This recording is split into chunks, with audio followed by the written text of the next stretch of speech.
I'm Becky Cramblett. Welcome to this edition of Local Eats. We're here at the MJ Kellner Kitchen, and today we're going to learn about canning and preserving. It's going to be a fun program. With us is Randy Williams. He is an instructor in the culinary department at Lincoln Land Community College, and we also have the help of Jolene and Denise today. They'll be helping us in the kitchen. So, Randy, let's get started. What are we going to learn today? Well, we're going to learn how to preserve our local food. It's great to be able to grow your own food in your own garden, or go to the farmer's market, pick up some fresh vegetables that you know where they came from, right, and then have that ability to make some fresh salsa. Today we'll be making home canned salsa.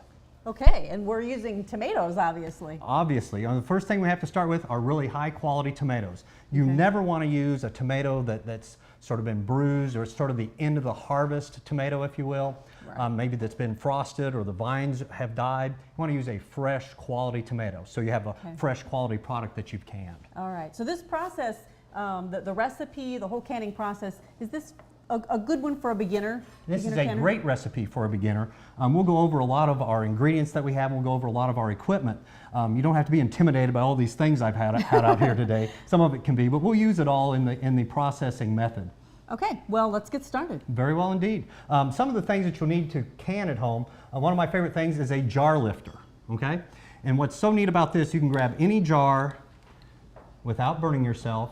Staying far away from the jar. Staying far away. It has a nice rubberized cling on that. It's not going anywhere. So you have to have one of these. You can get all this type of equipment at your local hardware store. I got a lot of this at Ace Hardware here in Springfield. Of course, you need a funnel. The funnel is very important. You can take your jar, and now you're ready to fill whatever you have without getting anything on the outside of the jar. Is there a reason why it's plastic, made of plastic?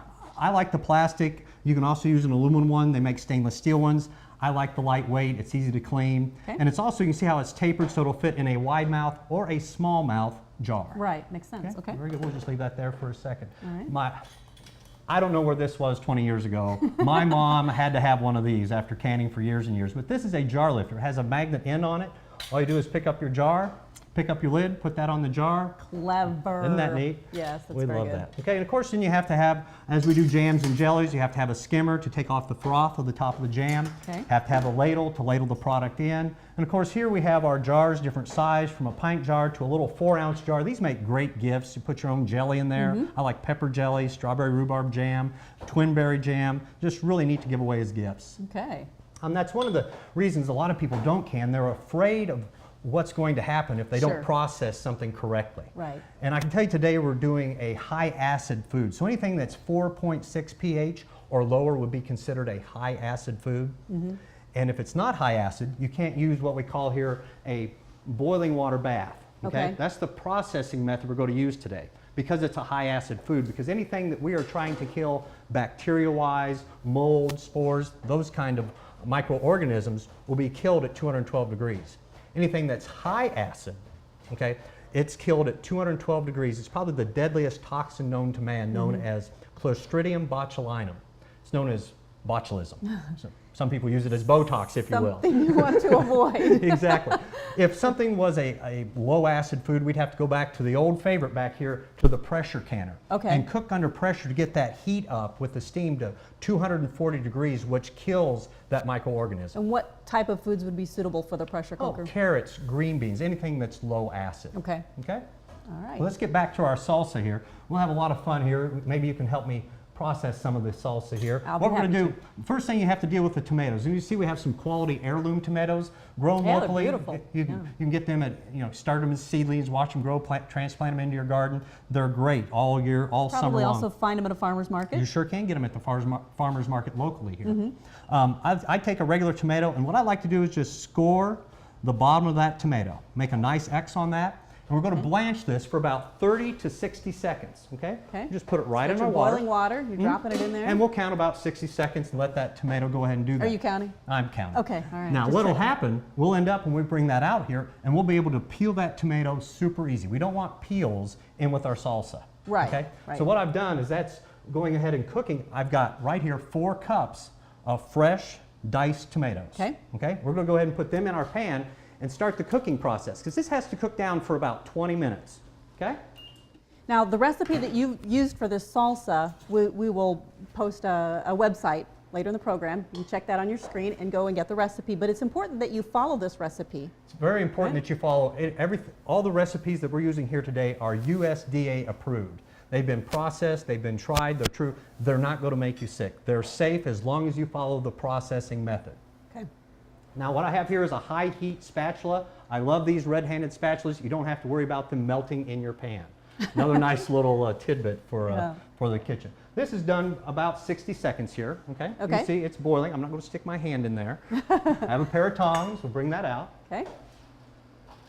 And you can see right here on the bottom where I scored that, it's starting to pull away a little bit. Right. Okay, that just That needs a tells little bit you- more time. We'll okay. give it about another 30 seconds and we'll have that tomato ready. Okay, while that's doing that, we'll go ahead and start on our onion.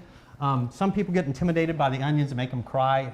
You've heard all kinds of wives' tales, put a matchstick in your mouth. I just like a nice breeze blowing by, going the other way Right. so I don't cry. Right. Okay, but you want to see, look at your onion here, find out where it's growing from, leave that there intact. Okay, just take your onion and take the end off of it, where it grows on the top. Okay, we're going to save all this for a compost pile later. Okay, I then like to take that onion and just cut it in half. Okay. Once we have that, you can see we've got these diced ones right here, and everyone goes, well, how do you get those perfectly diced like that? Well, it's real simple. Make sure your fingers are out of the way, put your palm on the onion on the top, and just take your knife and slide it through. Okay? So I'm just sliding that through.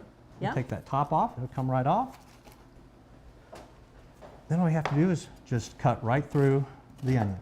See how the end of the onion is holding it in place? Right. Okay, now right. we'll have perfectly diced onions. Well, and that's important, right? You want It them is. to be perfect. You want them to be all uniform in size. If the recipe calls for a small diced onion, pepper, jalapeno, garlic, however that's supposed to be, the processing method was designed to meet that specification for that vegetable. Okay. If you had a big, like you had a whole tomato here or a half a tomato in with that salsa, it wouldn't allow that convection through the jar of the salsa to get done all the way and cook out that microorganism.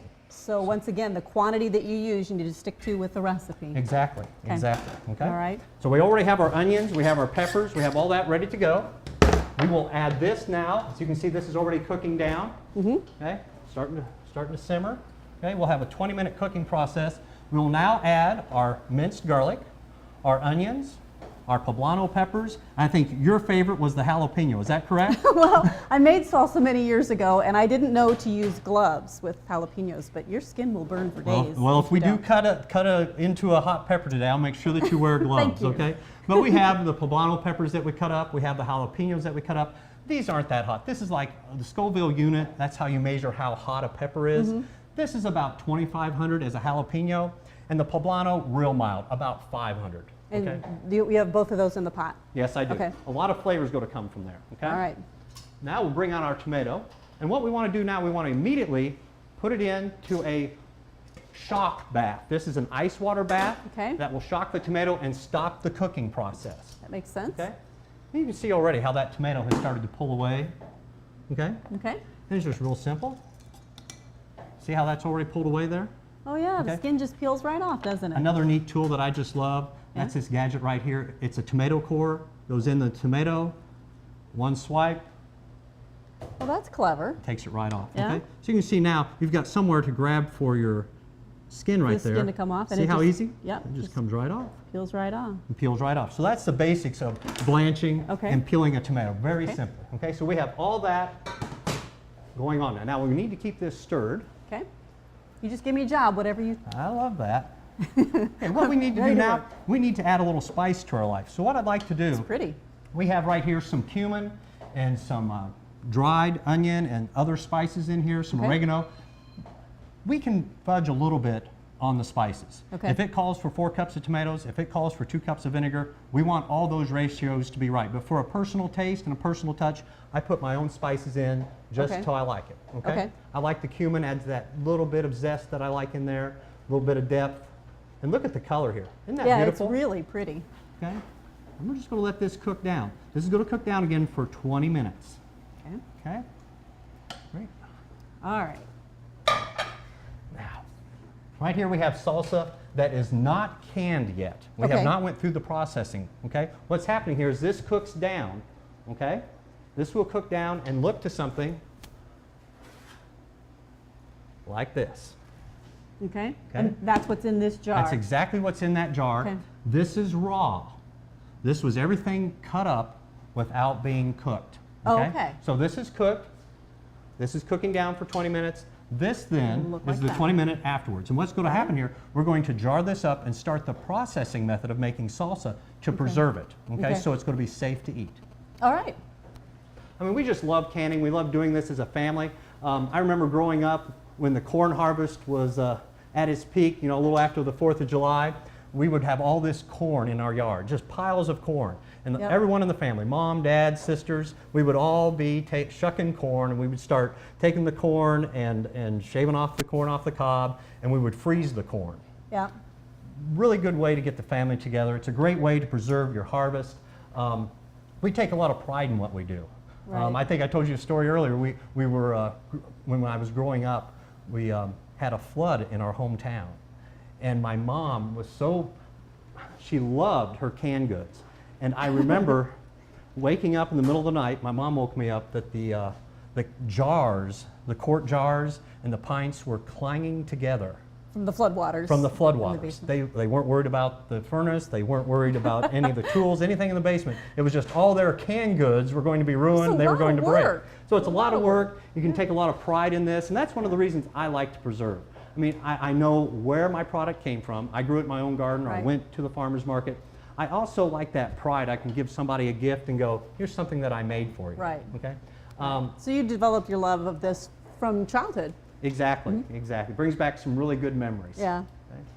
Now, the other reason some people like to preserve, they think that it's more nutritious. You know exactly where the food's coming from.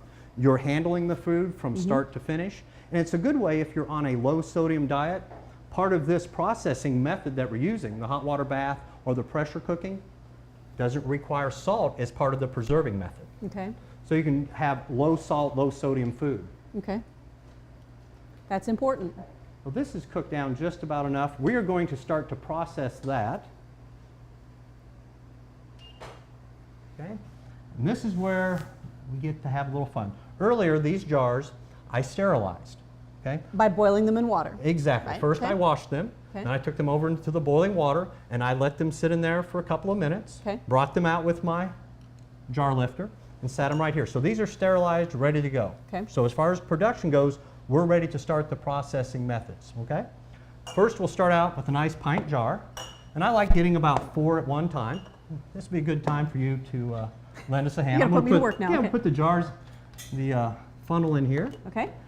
And all we have to do, I'll do the first one. All right. We'll just dip in. How do you know how full to fill the jars? Well, that's a good question. We're going to add and leave about a ½ inch of head space, okay? Okay. Head space, I like to check out. You can use a ruler, but they have these fancy head space Oh, this is calculators much now. more fun. Yeah, and each notch, this is a 1/4 inch, this is a ½ inch, so we're going to go Okay. all the way down to about a ½ inch, okay? Okay. That'll allow this to expand a little bit if necessary during the processing time, okay? This will process for 20 minutes in that boiling water bath. Okay. Cooks for 20 minutes, processes for 20 minutes. Exactly. Magic number. Look at this rich salsa right here. It looks wonderful. Goes in. Actually, What I like to I do- tasted it earlier. It is wonderful. Thank you.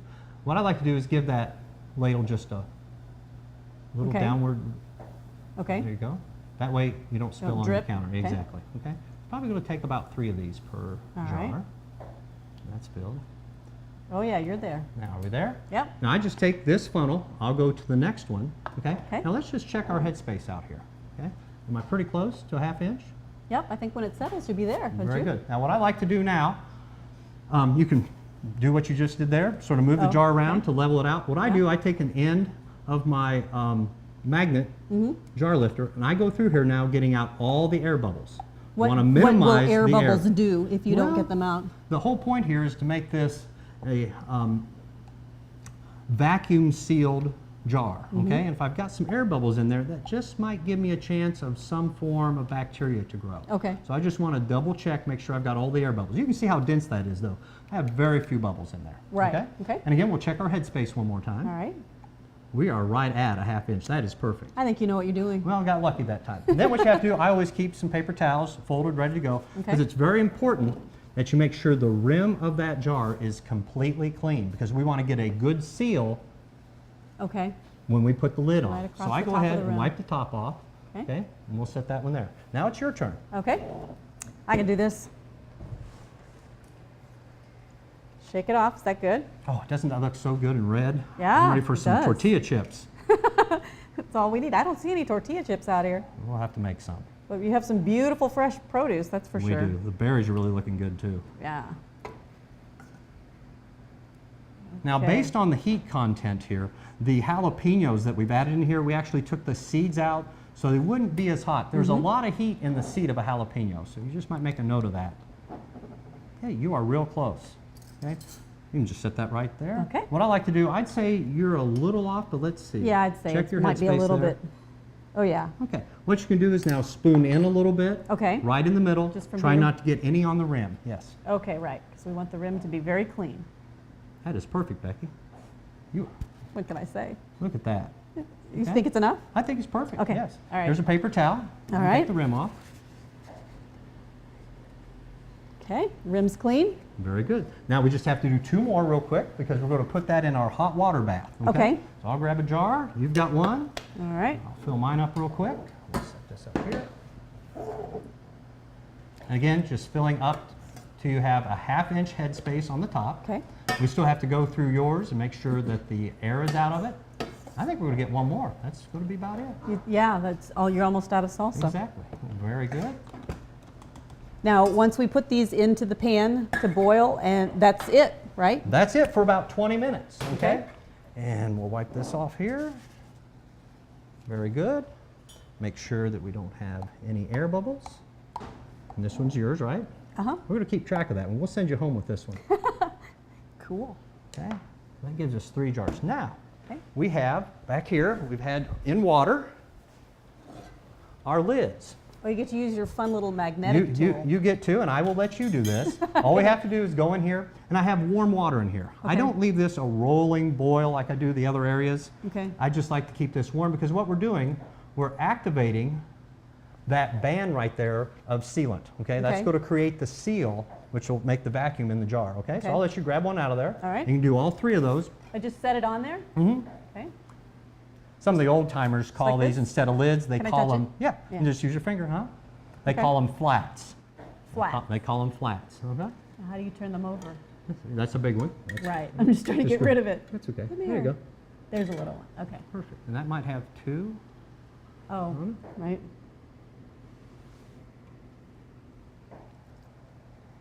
So there's some things you run into, right? Yeah, there you go. And these?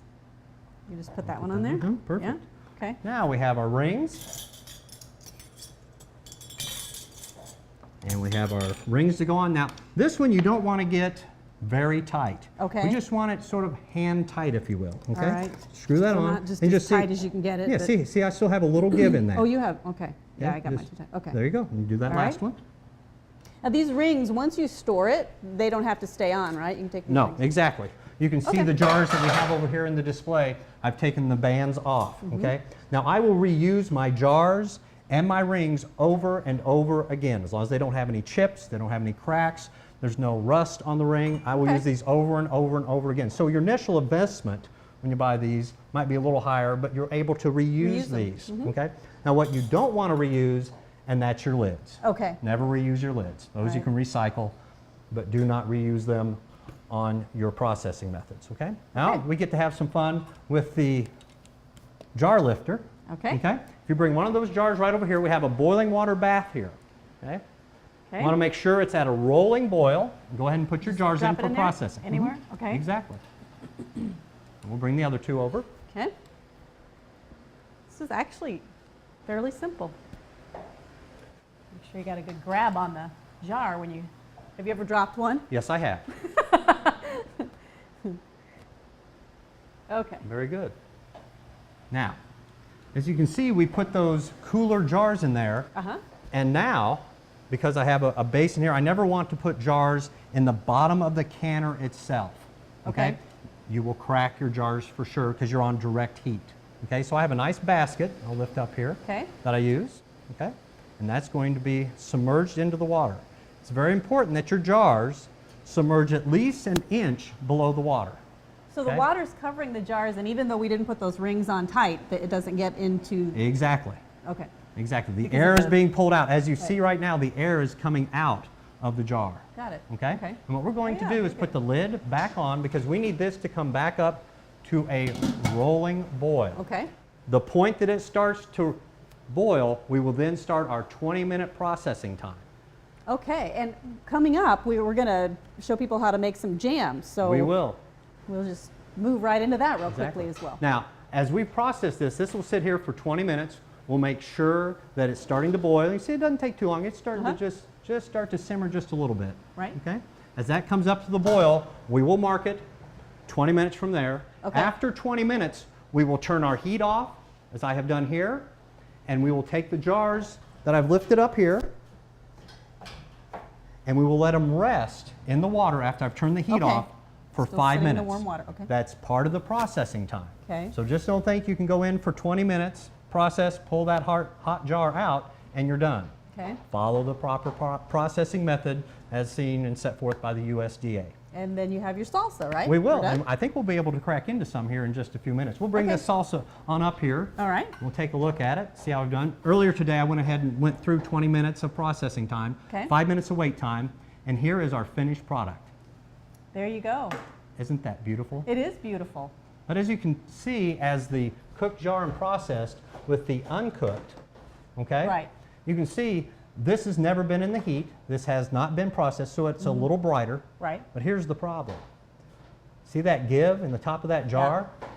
That is not sealed, okay? So it's only going to last for so long. Exactly. We get real excited when we hear a pop because we know that that has been sealed. And look how that is dimpled down, Yep. and there is no give in that lid whatsoever. And what is the shelf life on this product? You know, that's a good question. We get that question a lot, and we'll hear old timers go, well, I have stuff on my shelf from 1979. I would not recommend eating that. However, I like to say preserving is to get you through the next growing season. So, you know, we get all excited this time of the year for asparagus and rhubarb. Matter of fact, some of this rhubarb came out of my garden to be able to use it. However, canning it and preserving it is to get you through the next season. So I say about a year. Okay. I really don't overdo my salsa. I don't overdo jam. Sometimes we overdo some tomatoes, okay? But we try to just get through the next growing season. If something's 20 years old, 10 years old, it would be my advice to throw it away. Okay. Okay. What has happened over the years, our tomatoes have hibernized to where they have a low acid in them now. And maybe years ago, Grandma would say, well, I've been doing this way for 20 years and I haven't made anyone sick, and that's fine. But their ways and our ways are two different things now. With all the microorganisms we have, the foodborne illnesses, I'd rather err on the side of safety. Okay. Okay? Very well indeed. We can take a look at this if you'd like. You want to take a little taste? Sure. There's yours. There's mine. We still need the chips. Yeah, I don't see any chips. It's not as hot as what was So cooked. you can see as you process it down, all that flavor, all that heat. Starts to intensify, doesn't Exactly. We've built layers of flavor in there, and then it really intensifies as we put it in the jar. It's a great and condense recipe. it. Thank you very much you. indeed. it? Check the website on your screen for that recipe.